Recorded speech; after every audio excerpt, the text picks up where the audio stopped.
In this video, we will be learning what do you mean by controllers. Let's learn the definition of the same now. Now, controllers are nothing but the basic elements which will be used in our control system, whose main function is to compare the actual value or the output which is produced by the system with the desired value or the reference input, so that when your actual output of the system is compared with the reference input, we will be getting something called as error. Error is nothing but the difference between what is the output produced by our system and the reference input given to the system. Now, when this error signal is generated, this error signal is used to produce a corrective signal or corrective action, so that our error which is produced by the system, which is nothing but the difference between the actual output produced by our system or the plant with the reference input, will be making this error signal to become to equal to 0.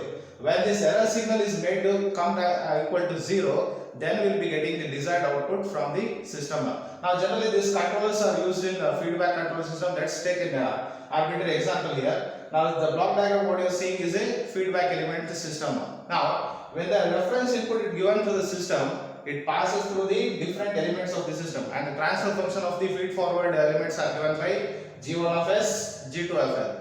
Now, when the reference input is passed through this element, all those signals will be processed by these subsequent elements, and the system gives us the output now. Now, what is the helpful of this using these feedback elements are nothing but we will be comparing the output which is produced by the system or the plant, and we will be comparing this output with the input. Now, if there is any difference occurring between the output produced by the plant of the system with the reference or the desired input, we will be having an error signal now. Now, that error signal, it gives a corrective actions to the input, so that the input will be varied, so that we will be getting the output to the desired value, or we will be making the error signal to become 0, such that by manipulating the input signal. This is the main function of using the controllers in our feedback control system.